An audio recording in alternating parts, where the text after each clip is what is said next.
pode abrir, por favor, a Bíblia Sagrada em Mateus 18, versos 21 e 22.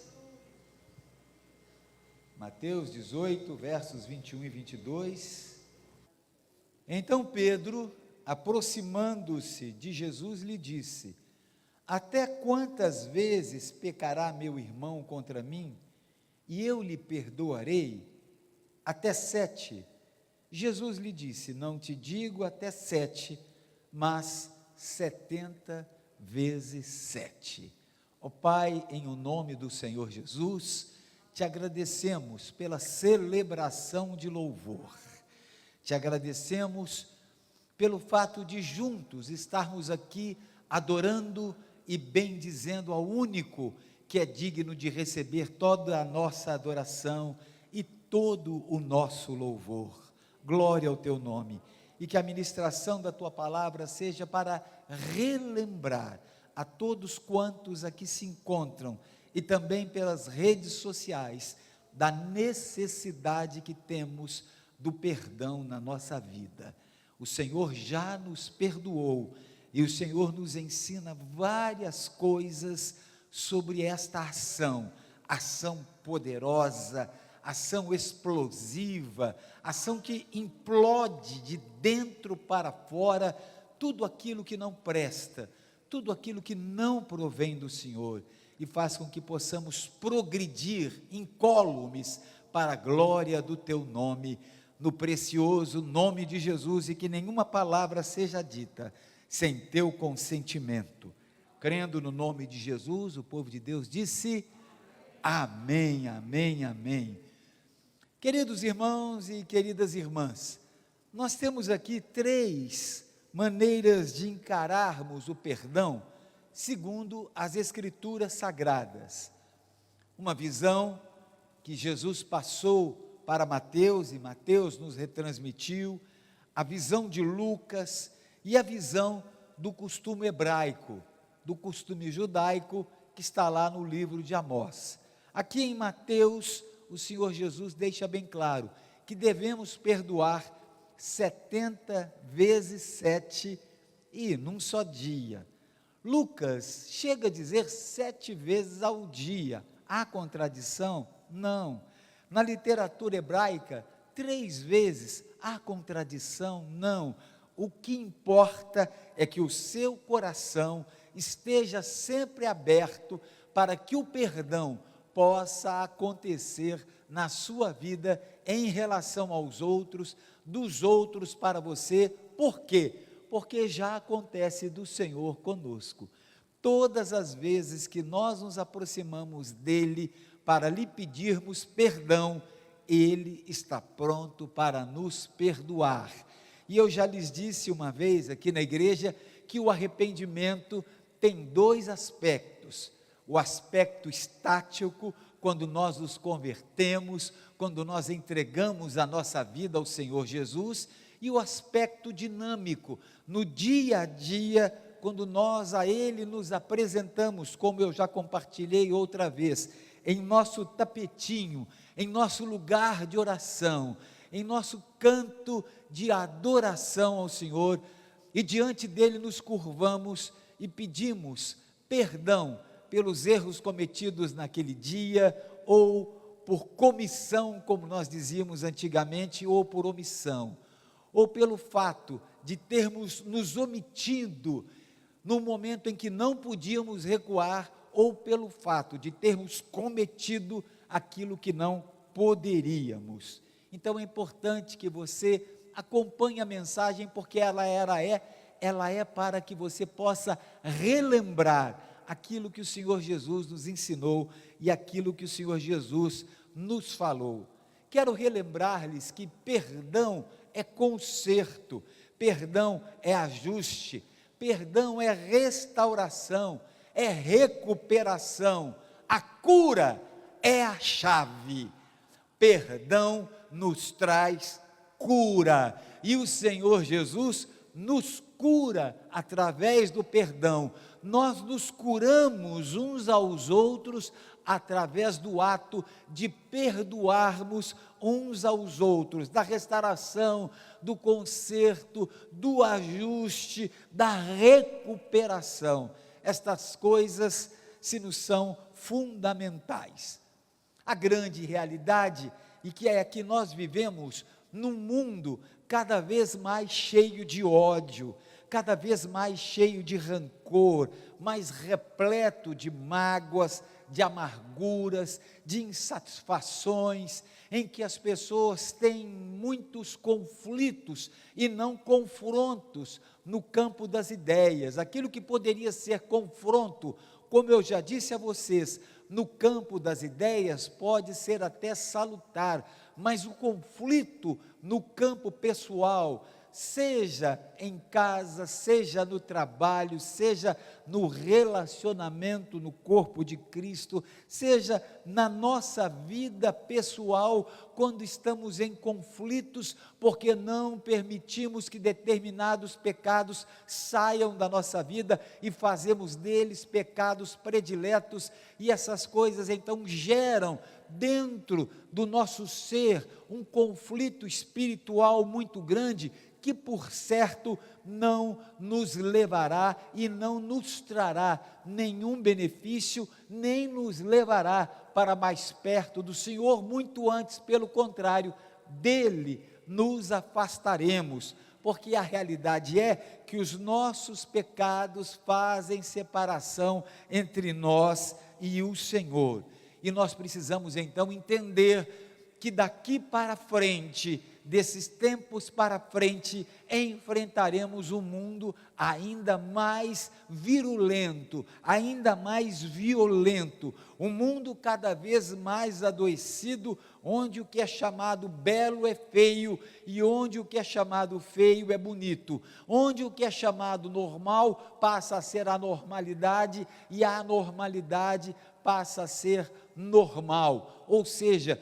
vivemos em um mundo relativizado, onde temos as narrativas das mais diversas, e isso em todo o planeta. O planeta vive em tempos de conflito e em tempos de guerra, e sempre viveu em tempos de conflito e de guerra, só que agora as coisas tornam-se mais acirradas, porque antes as guerras, que eram nucleares, que eram em tempos passados pela espada, pela lança, pelo arco, pela flecha, hoje são guerras bacteriológicas, virológicas e ainda mais guerras políticas, de maneira tal que o ódio supera o campo das ideias. Eu vi agora um dia desses um pregador hilário, ele não é pregador, ele se faz de pregador e imita uma determinada igreja, e ele dizia: pelo WhatsApp, pelas redes sociais, o negócio é brigar, o negócio é criar caso, o negócio não é encontrar solução, o que nós queremos é a discussão para a briga, o que nós queremos é fazer a infelicidade dos outros. Um dia desses, uma moça cortou o seu cabelo, e ela era alguém influente na internet, e as pessoas ferveram em cima dela, arrebentando com o seu coração, com sua estrutura, com suas emoções. Já perceberam que nós vivemos hoje no campo da inveja, no campo da disputa, no campo do ciúme, no campo de macularmos, de magoarmos as pessoas com intensidade, e o pior, pastor Dilton, é que as pessoas sentem prazer nisso. O pior é que as pessoas se sentem prazerosas em fazer o mal para as pessoas, em delas falar mal e prejudicá-las, porque desta maneira, por certo, ficam ocultando os seus erros, ou supervalorizando os erros dos outros, para que os seus não sejam tão supervalorizados. Temos, portanto, aqui uma gama de coisas que envolvem esta guerra, esta relatividade, este século presente, essa era pós-modernidade que nós temos falado desde Bauman, e eu já nem vejo mais guerra pós-modernidade, eu vejo conflitos da pós-modernidade, porque a modernidade se renova a cada dia tem alguma coisa nova, a cada dia tem uma proposta, a cada dia tem-se uma sugestão, e nós vamos nos vendo levar por esta roda viva, o que acaba não sendo bom nem interessante para o nosso coração. Então temos que sair desse espírito de ódio, desse espírito de competição, desse espírito de amargura. Carregamos amargura conosco desde os tempos do passado, desde os tempos da nossa infância, da nossa adolescência, que nos geraram complexos de inferioridade, dores e crises existenciais, que nos implodiram de dentro para fora e hoje nos fazem explodir também de dentro para fora ou de fora para fora. Então o tempo é conflituoso e nós temos que entender que o Senhor Jesus tem uma palavra-chave para que possamos desfrutar de uma vida melhor, a palavra perdão. Essa palavra se nos é de fundamental importância. O perdão na palavra de Deus.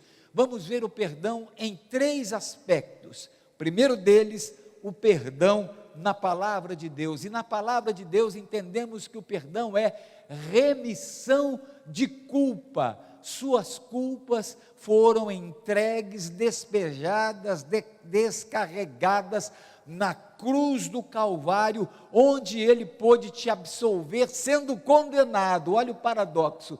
Jesus foi condenado à morte de cruz, e ali Ele não passou por uma absolvição, Ele nos absolveu, e ali Ele fez a expiação, a cobertura dos nossos pecados, que nos faziam separação da vista de Deus. Ele também nos anistiou, Ele também nos perdoou, Ele também nos aboliu de toda a escravidão do pecado.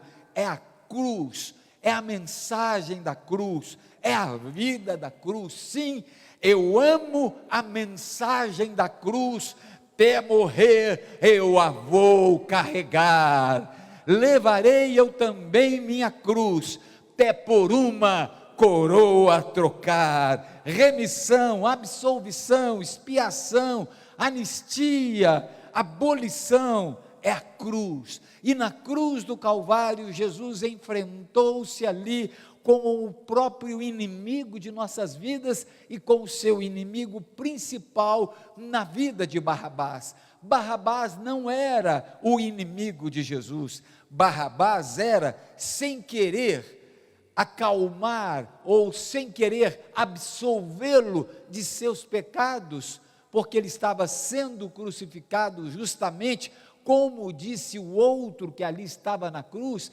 eu tenho motivos para estar aqui. Mas Barrabás também tinha motivos para estar ali, e talvez fosse mais pesado do que o outro que estava ao lado do Senhor Jesus.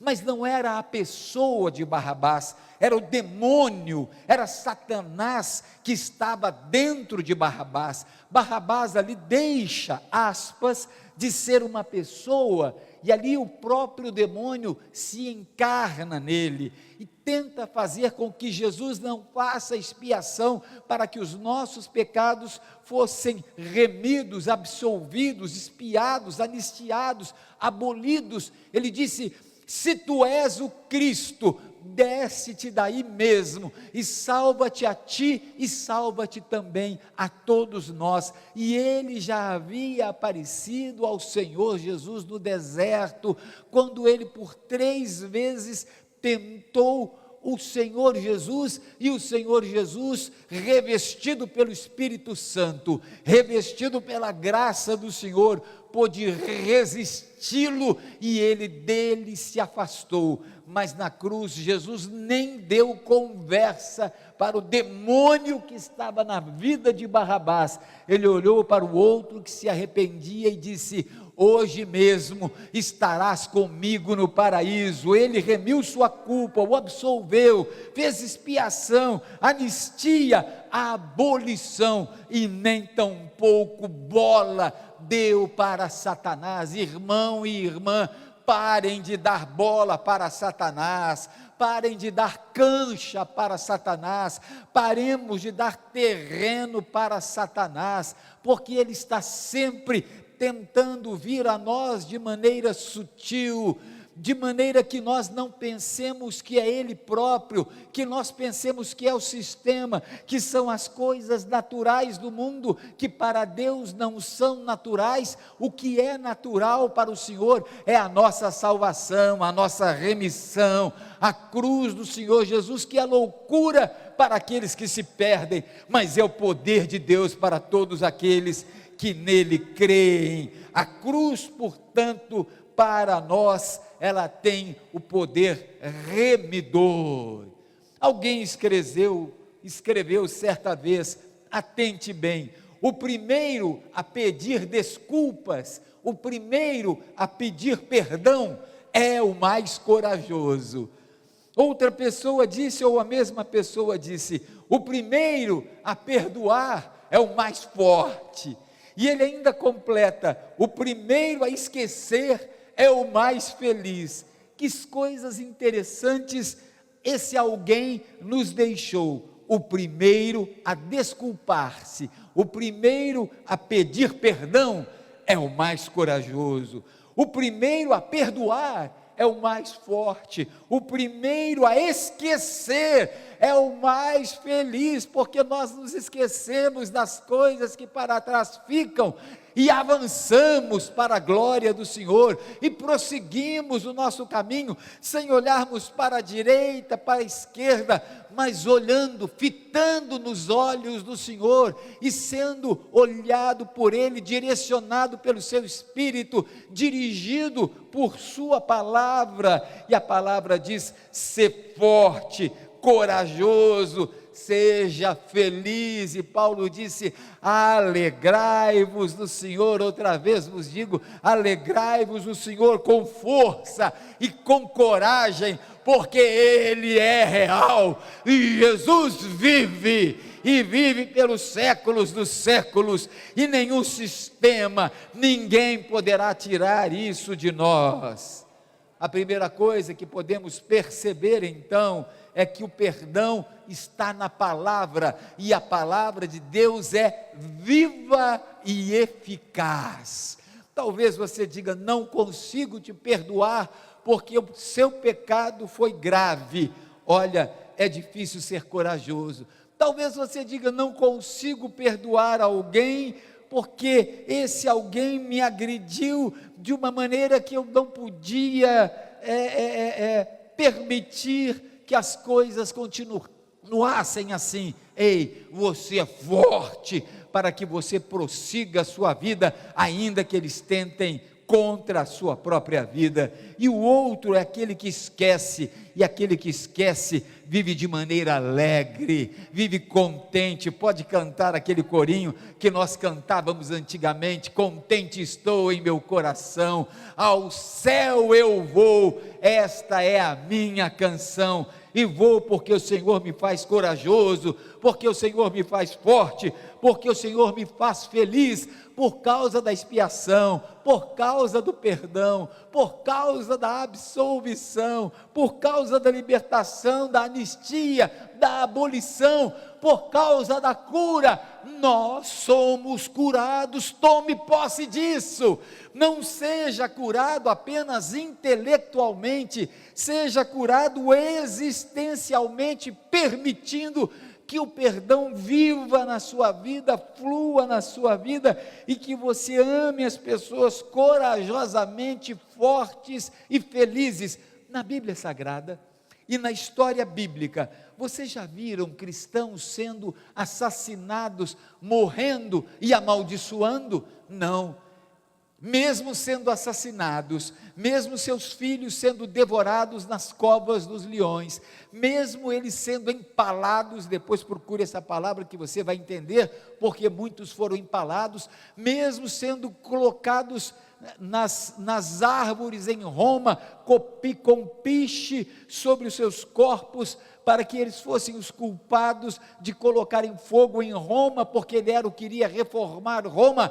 Eles glorificavam a Deus. E esses que estão lá no Afeganistão hoje, os que estão na China, os que estão em outros lugares, presos por amor a Jesus, ou assassinados por amor a Jesus, não odeiam os seus ofensores. Eles, porque são fortes, porque são corajosos, porque são felizes, perdoam seus ofensores. Assim foi com o primeiro mártir da igreja, Estevão, quando Saulo consentia com a sua morte e ele era apedrejado, ele dizia: Pai, perdoa-lhes porque não sabem o que fazem. Eis que vejo os céus abertos e o Filho de Deus à direita do Pai. E ele foi para a direita com o Pai, porque ele sabia que a sua vida terrena era passageira, e ele sabia que a sua vida eterna seria eterna para todo sempre.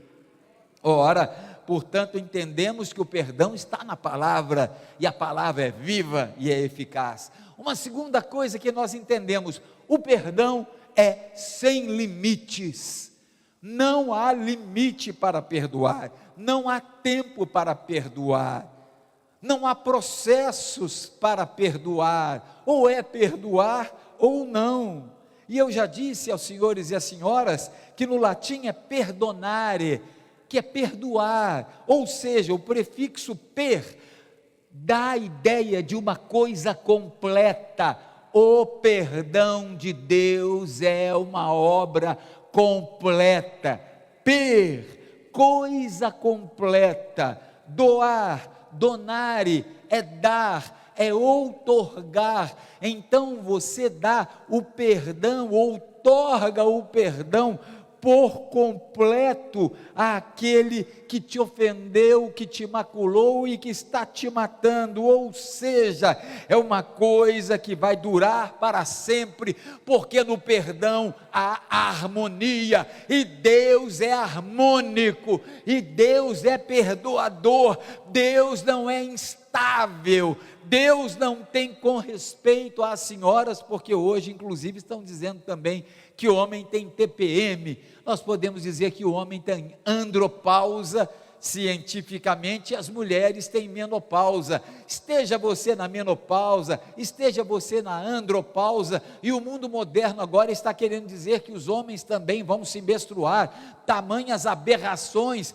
que nós encontramos neste mundo. Mas eu quero dizer uma coisa: ou você com andropausa, ou você com menopausa, saiba de uma coisa: há harmonia em você, e Deus não tem andropausa nem menopausa. Deus é o Senhor, e Ele é harmônico, e as coisas no seu reino devem ser harmônicas, porque Ele nos perdoou para que houvesse harmonia, e para que houvesse então essa frequência seletiva, como eu sempre tenho dito em relação ao Senhor: dos teus pecados não me lembrarei mais. Isto é harmonia perfeita. Deus olha para nós e vê o sangue de Jesus sobre os nossos pecados.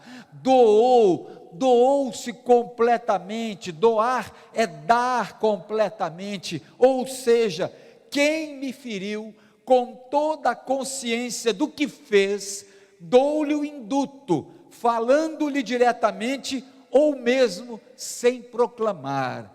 Olha que palavra importante, que palavra séria para o contexto em que nós vivemos no mundo atual. Quem me feriu, mesmo com plena consciência de que estava me ferindo, eu lhe dou o indulto, eu lhe dou a absolvição, eu lhe dou o perdão. Posso falar-lhe diretamente: você está perdoado. Mas eu não quero que você me perdoe, mas você está perdoado. ou você nem precisa falar, mostre com o seu viver, mostre com a sua vida, que não é que você vai dar de ombros, mas é que você vai lançar-se nas mãos daquele que julga retamente e vai liberar perdão para essa pessoa, ainda que não seja necessário que você diga, mas as suas ações dirão que você a perdoou. E sabe por que acontece isso? Porque Deus é harmônico. Sabe por que acontece isso? Porque na harmonia de Deus, Deus nos deu libertação, e o apóstolo Paulo disse, nos tirando da escravidão, Paulo nos disse, para a liberdade é que fostes chamados, não sois mais escravos do pecado, estáis alforriados, vocês estão na liberdade, ou seja, eu estou livre para perdoar 70 vezes 7 num dia, eu estou livre para perdoar 7 vezes num dia, eu estou livre para perdoar 3 vezes, sem limites para nós. O perdão está na palavra. E a segunda coisa, o perdão é sem limites. Aleluia. Qual a primeira coisa, igreja? O perdão está na palavra. Diga comigo, o perdão está na palavra. Você pode me ajudar e dizer mais uma vez? O perdão está na palavra. Uma segunda coisa, o perdão é sem limites. Você pode responder, por favor, comigo? O perdão é sem limites. Mais uma vez, o perdão é sem limites. Por favor, só vocês agora. O perdão é sem limites. Ele independe do arrependimento daquele que te ofendeu. Ele te liberta. Ou seja, já que ele é sem limites, eu entro numa terceira coisa. O perdão independe do arrependimento de quem te ofendeu.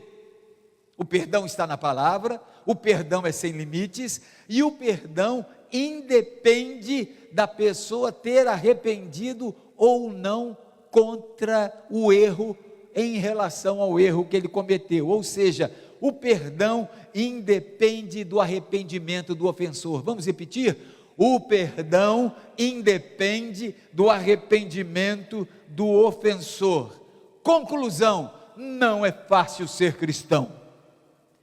O Senhor Jesus nunca te chamou para a boa vida, muito antes, pelo contrário. No mundo tereis aflições, no sistema, no caos, tereis aflições, mas ei, olhe para mim, Jesus te diz, olhe para mim, e Jesus te fala: tende bom ânimo, eu venci o mundo, e nós venceremos o mundo, porque o ânimo dele é também harmônico, faz parte de sua harmonia, o perdão faz parte de sua harmonia, e Deus harmonicamente conosco entende que podemos perdoar independentemente da pessoa estar arrependida ou não. É claro, isso mexe com os nossos sentimentos, mexe ou não mexe? Isso dói ou não dói?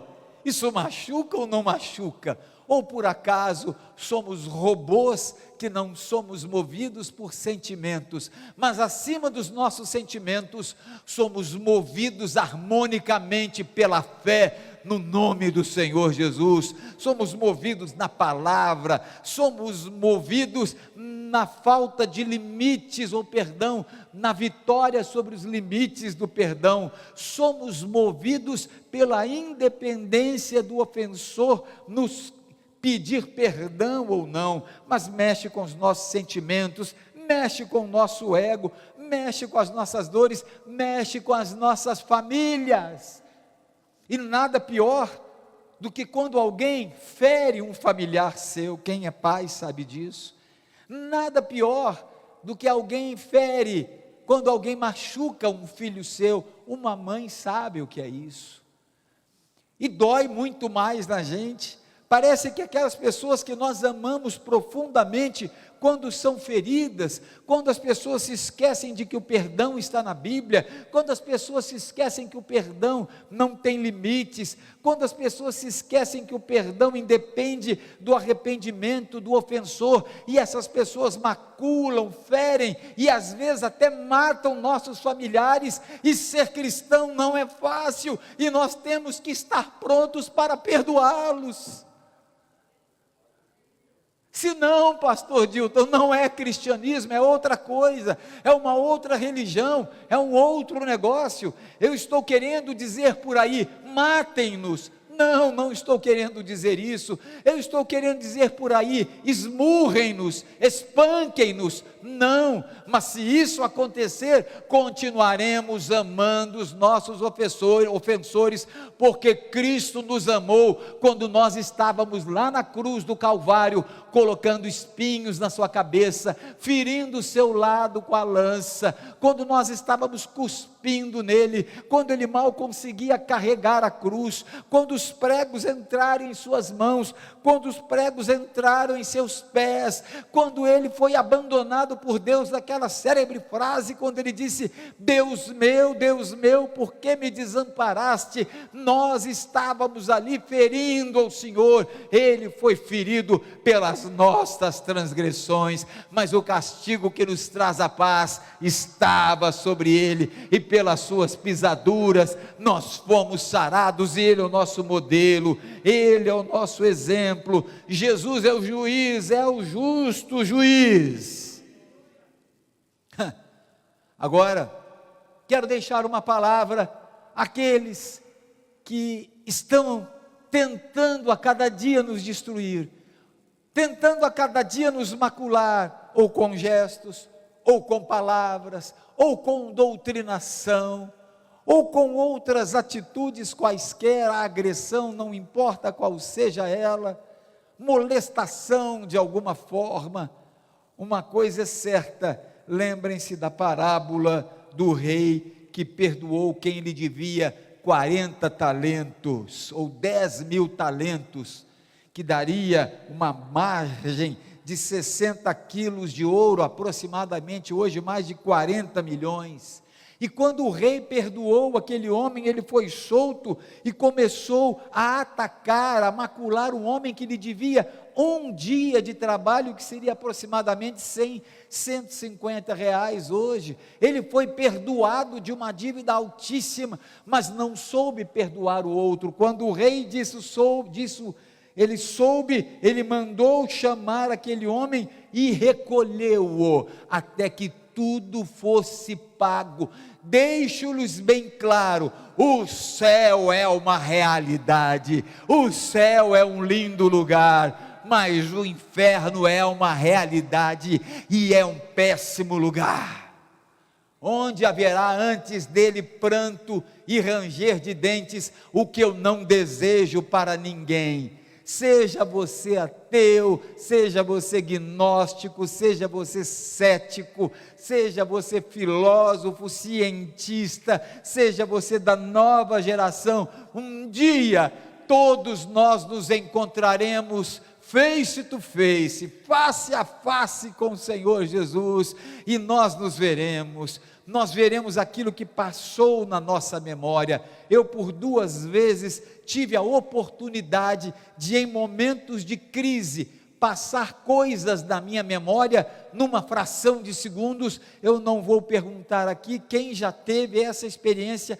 porque eu sei que muitos já tiveram, e aqui passou numa fração de segundos, e quando estivermos na glória de Deus, passará toda a nossa vida numa fração de segundos, e o justo juiz haverá de julgar, e que Deus tenha misericórdia desses que nos ofendem, desses que nos maculam, desses que nos ferem. E nós temos um caminho, por mais difícil que seja, porque não é fácil ser de Jesus, é orar por essas pessoas, é abençoar aqueles que nos maldizem, é fazer com que eles fiquem cobertos pelas nossas orações, para que venha mudança na vida dessas pessoas, e elas possam ser livres, serem chamadas para a liberdade. e sem mágoas, entregarmos-nos nas mãos daquele que julga retamente.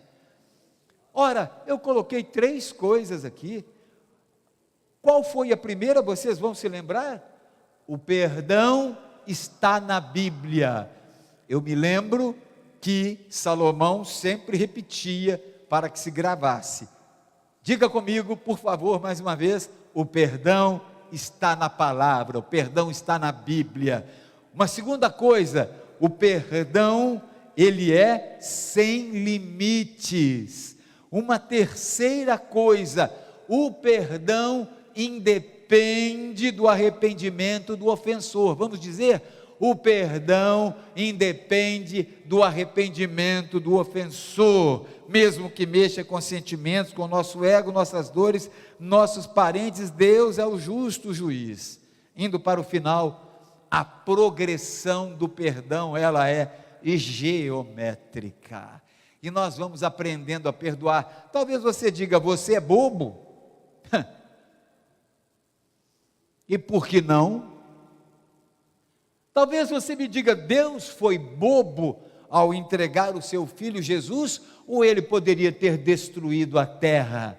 Julgue você o que é ser bobo ou o que é ter amor, o que é amar intensamente. Você não é bobo por perdoar, você tem a palavra, você foi discipulado, você foi tratado, você não foi religiosizado, ou religiodado, ou religiosidade, sei lá a palavra que é a correta para isso aí, mas uma coisa é certa: você foi evangelizado, e o evangelho é boas novas de salvação, não só para você, mas para todos. A progressão do perdão, portanto, é geométrica.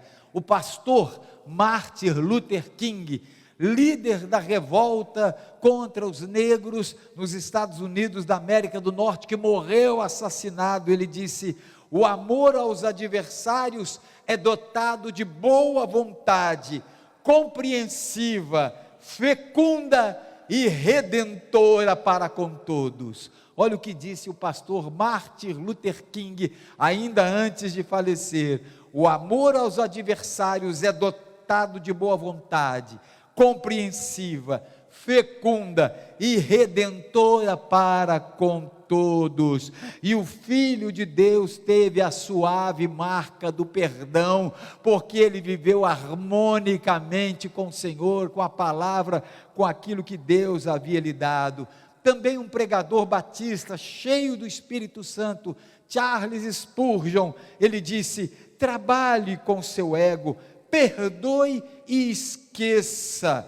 Trabalhe com seu ego, suas reações mais diversificadas, como o ressentimento e a mágoa, não podem ser pagas com a mesma moeda. Portanto, perdoa e esqueça. Vou dar o troco. Nada disso, você não tem troco para pagar. Jesus pagou a sua dívida, e você não tem que pagar o mal com o mal, você paga o mal com o bem. E agora, concluindo, o pensador Uberatan Rosa, que escreveu mais de 110 livros, ele disse: na liberdade espiritual não existem ofensores nem ofendidos, existe sim o amor de Deus que move o céu e as mais estrelas. Olha o que ele disse: na liberdade espiritual não existem ofensores nem ofendidos,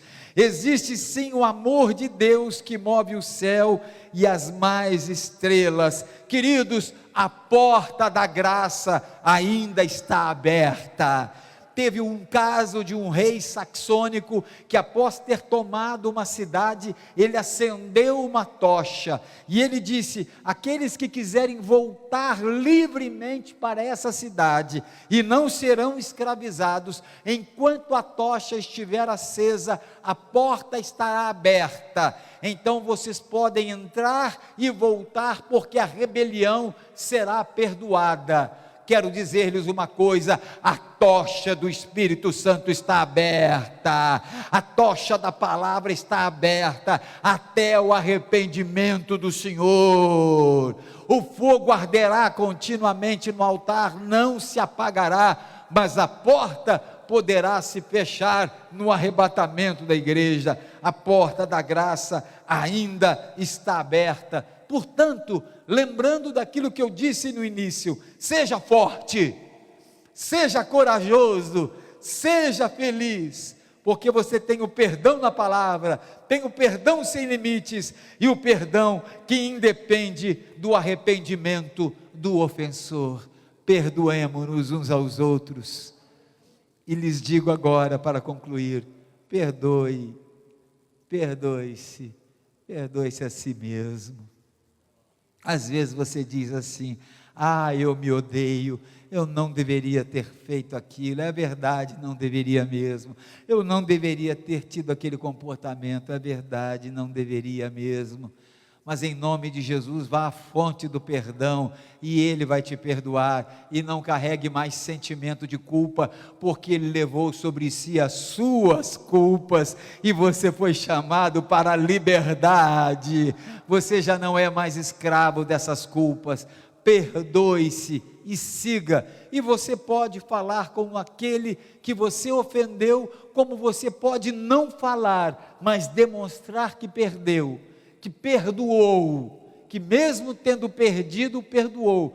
Porque prestem atenção, nem sempre é necessário que fale, porque às vezes a pessoa pode ouvir o que não está preparada para ouvir, mas as suas atitudes demonstrarão que houve mudança no seu coração, porque você foi aos pés daquele que é perdoador, e vive para louvor da glória do nome do Senhor. Glória ao nome do Senhor Jesus. Vocês podem se colocar de pé agora. Glória a Deus, que Deus bom. O perdão está na palavra. Vamos lá? O perdão está na palavra. O perdão está na palavra. O perdão é sem limites. O perdão independe do ofensor ter te pedido perdão ou não. Ter pedido perdão ou não, independe do arrependimento do ofensor. Que essa palavra fique marcada no seu coração, pro resto da sua vida. Nas horas de conflito, nas horas de dor, nas horas de amargura, lembre-se, você não está na internet competindo com ninguém, você não está para falar mal de ninguém, e quando vierem para falar mal de alguém para você, você diga assim: vamos orar por ele, vamos abençoá-lo, vamos a ele em amor, vamos redargui-lo, vamos ajustá-lo, vamos fazer com que ele fique harmonicamente no reino de Deus e harmonicamente no nosso seio. Não há lugar no nosso meio para disputas, não há lugar no nosso meio para contendas, não há lugar no nosso meio para amarguras, porque nós éramos escravos e hoje nós estamos livres para amar, livres para perdoar e livres até para que essas amarguras sejam cicatrizadas. Talvez você diga: tenha cicatriz aqui, mas você está curado e você está abençoado. Paulo disse: trago no meu corpo as marcas, as cicatrizes das chicotadas ali estavam, mas ele trazia as marcas do perdão inefável, do amor sobre os seus ofensores, e ele amou-os até o fim. E Jesus agora não tem uma coroa de espinhos, Jesus agora tem uma coroa de glória, e nós estaremos face a face com Ele, e ninguém poderá tirar isso de nós.